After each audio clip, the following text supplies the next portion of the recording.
जीतने के लिए जा रहा हूँ, जदयू को जिताने के लिए नहीं जा, पुलवा के पास उसका इलाज कर दिया हम लोग। अच्छा, इलाज मतलब मारे। मैं आरजेडी का बागी उम्मीदवार हूँ, असली राजद का हकदार मैं हूँ, असली राजद का उम्मीदवार मैं हूँ। जो ये उम्मीदवार है वो नकली है, क्योंकि उसको जी वो पार्टी में टिकट दे दिया। जो लोग अब तक आपको नहीं जान पाए हैं, मतलब अगर कुछ लोग रह गए हो ऐसे जो कि आपको नहीं जान पाए, उनके लिए मैं जानना चाहूँगा कि आपने पढ़ाई कितनी करी है और किस तरह का फैमिली बैकग्राउंड है आपका, अगर शॉर्ट में आप बता सकें। जी, मैं बीएससी किया हूँ 1982 में, और हमारे फैमिली में मैं अकेले भाई हूँ बाप का, और मेरी माँ और मेरे वालिदैन का जो है देहांत हो चुका है। मेरे पास 4 लड़के और 2 लड़कियां हैं, एक लड़का और एक लड़की की हमारी शादी हो चुकी है और बाकी कुंवारे हैं।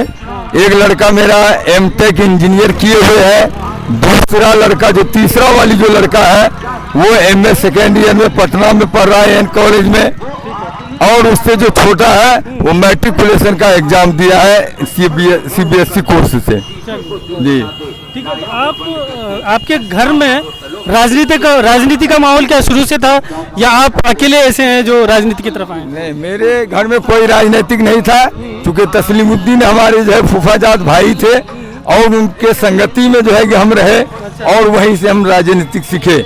ऐसे हमारे घर में पहले से कोई राजनीतिक नहीं था, लेकिन था क्या कि उस समाज में जो है जहाँ हमारे ये फादर थे वहाँ जो है कि एक पंचायत जो शुरू से चल रहा है पंचायती वाला जो धंधा था कि गांव में जो है कि एक दूसरे का साथ जो है रहना है, अच्छा से ही करना है, पंचायत करना है, मिला जुला के रहना है, इस तरह का माहौल में वो भी रहे थे, पले थे। जी, तो आप वहीं से तस्लीम साहब के साथ रहते हुए आप राजनीति की तरफ आपका रुझान बढ़ा, तो उसके बाद आपने कौन कौन सा चुनाव लड़ा, पूरा वो चीज़ बता दीजिए। मैंने 2001 में जिला परिषद का चुनाव त्याग पत्र दे करके लड़ा, मैं हार गया। किस चीज़ से त्याग पत्र देके? मैं टीचर था मदरसे का जी, और वहाँ से जो है त्याग पत्र दिया, तब मैं जाकर के चुनाव लड़ा और चुनाव में हार गया। अजीमुद्दीन साहब मरहूम जो कैबिनेट मिनिस्टर बिहार सरकार के थे, उनका लड़का जो है कि जीत हासिल किया और मैं हार गया। उसके बाद 2004 में हम विधानसभा लड़ने का ही किया, नहीं लड़ सके किसी वजह से। 2005 में मैं विधानसभा लड़ा और निर्दलीय उम्मीदवार, और उसी दिन मैं जेल चला गया। तो हमारे जेल जाने के बाद मुझे 13,500 वोट मिली और 53 दिनों के बाद मैं सब कुछ खत्म हो गया प्रचार का, तब मैं घर आया। उसके बाद 2006 में मैं चुनाव लड़ा, हमारी बीवी भी लड़ी, दोनों सीट पर हम लोग जो है कामयाबी हासिल किया। उसके बाद 2011 में हमारी पत्नी जीती और मैं हार गया। 2016 में मैं जीता और हमारी पत्नी हार गई। उसी दौरान आप अरेस्ट हो गए किसी मामले में? जी, एमएलए वाला जो चुनाव लड़ रहे थे 2005 में, उसमें हमारी गिरफ्तारी हो गई नॉमिनेशन ही के दिन। विधानसभा का चुनाव जी, सिक्टी से लड़े। जी, पार्टी से? और मैं पार्टी वार्टी नहीं, निर्दलीय। पार्टी मिलेगी टिकट हमको क्या? अच्छा। मैं तो पहले बोला हूँ कि टिकट हमको मिलेगी ही नहीं। अच्छा। और इसलिए बागी उम्मीदवार आज बना हूँ। अगर टिकट मिलती 2004 से आज तक कितना पीरियड गुजरा? अच्छा। लगभग जो है कि 14-15 साल का पीरियड गुजरा, 3 विधानसभा गुजरा। तो क्या वो जो है कि हमको टिकट नहीं मिलती क्या? तो टिकट आपका क्षेत्र क्या सिक्टी में आता था? हाँ, सिक्टी में आता था। 2010 में हम लोग पलासी में आए हैं। अच्छा। जिसमें जोगिहार में। अच्छा, तो आप तब सिक्टी से लड़े थे? जी, ठीक है। तो उस वक्त आपको अरेस्ट कर लिया गया किसी मामले में? क्या मामला था? मेरा मामला यह था कि थाना का दरोगा को मारपीट हुई थी टेढ़ागाज का। अच्छा। उसी में हम गिरफ्तार हुए थे। आपने जी किया था मतलब? हाँ, किया था। क्या था मामला मतलब? ओ, मामला ये था कि वहाँ जो है कि एमपी चुनाव हो जी, एमपी चुनाव में चुनाव हो रहा था।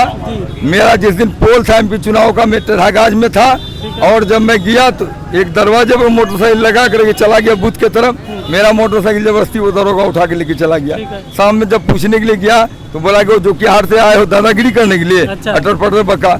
उसके बाद जो है कि अब सोचा कि इसका तो वायलिंग होना चाहिए, तो देखा कि दूसरे दिन वो किशनगंज आया था, किशनगंज वापस जा रहा था, तो वो पुलवा के पास उसका इलाज कर दिया हम लोग। अच्छा, इलाज मतलब मारे? माँ।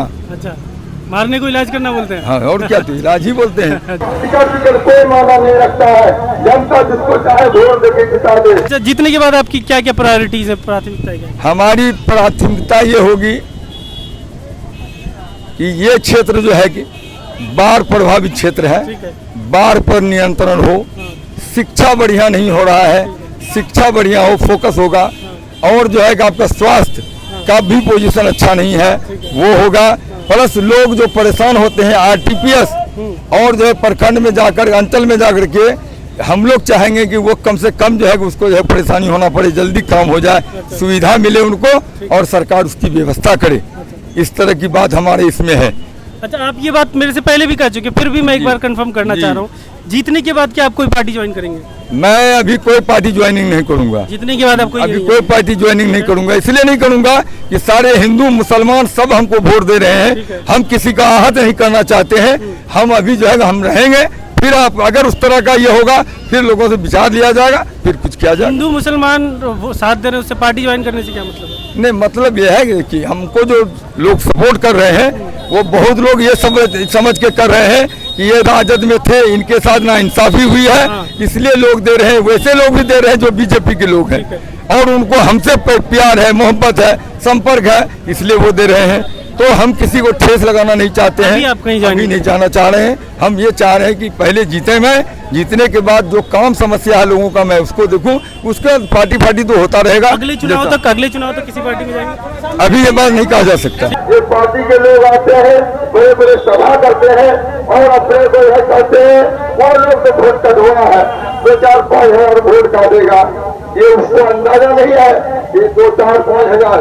मैं बताता हूँ 2015 में ये बाद में जब मैं विधानसभा 60 से चुनाव हो रहा था और 53 दिन में जेल में रहा था, उस टाइम में भी मैं 13,500 वोट लाया था।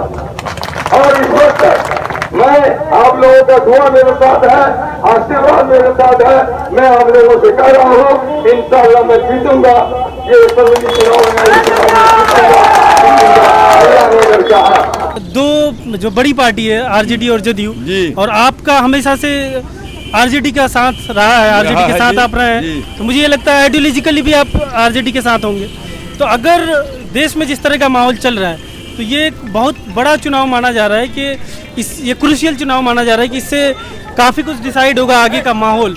तो ये ऐसे में अगर आप वोट काटते हैं, यहाँ पे आपके वोट कटने की वजह से अगर जदयू जीत जाती है, एक तो आपका ये है कि आप जीत रहे हैं, ठीक है, ये आपका मानना है। दूसरा, अगर आपके वोट कटने की वजह से जदयू जीत जाती है तो उससे आपको पहले आप मेरी बात सुनिए। जी, आप बताइए। मैं आरजेडी का बागी उम्मीदवार हूँ, ठीक है, और मैं जीतने के लिए जा रहा हूँ, जदयू को जिताने के लिए नहीं जा रहा हूँ। जो आप बोल रहे हैं ये कोई प्रश्न नहीं होता है, मैं जीत रहा हूँ। नहीं, एक तो आप पहले भी ये, क्योंकि ये प्रश्न मैं आपसे पहले पूछ चुका। हाँ, तो मैं जीतने जा रहा हूँ और उसमें ये कहूँ कि हमारे वोट काटने से फला जीत जाएगा, ये क्यों? अगर जीत जाता है, अगर चुनाव में आप सारी संभावनाएं नहीं, अगर वो जीत जाता है तो जीत जाता है। चूंकि क्या जो है कि सरफराज आलम जो जदयू के विधायक थे और राजद जो है कि बीजेपी की सरकार थी, क्या उनका जो है कि चले जाने से वो 2 साल अगर और रह जाते, मान लिया जो है कि उनके फादर डेथ नहीं करते, ये चुनाव नहीं आता, 2 साल तो वो रहते विधायक जदयू में, क्या हो जाता? सरकार खत्म हो जाती, क्या सरकार बनती? चाहे एमएलए जो है कि इसका बने, राजद का बने, निर्दलीय बने या जदयू का बने, सरकार वही रहेगी भी। इसलिए उसमें सरकार में कोई तब्दीली नहीं। लेकिन एक चीज है कि सरकार पर कोई न कुछ मनोबल, ये क्या कहा जाए, जहनी कुछ न कुछ उस पर असर पड़ता है, ये सब हार जीत से। समझ गए? हाँ, मेरा आपका कहना हुआ है। लेकिन अभी हम लोग जिस स्थिति में है, मैं जीतने के लिए जा रहा हूँ। आप इतना यकीन मानिए, ऊपर वाले का कृपा रहा तो मैं जीतूंगा, लोग हमारे साथ हैं।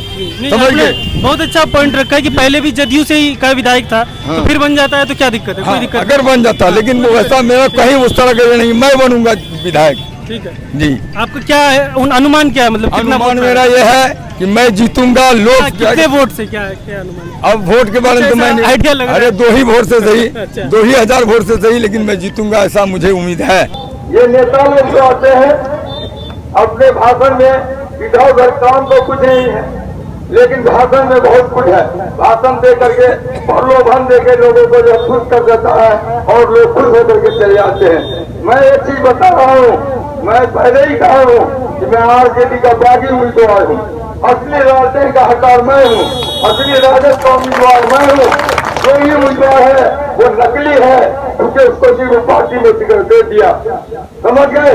और असली अपने को मैं असली समझता हूँ ऑलरेडी, और मेरा जो कंप्लेंट छाप है आप उसको 28 तारीख को रात में समझ करके अपना वोट सारे लोग डालें।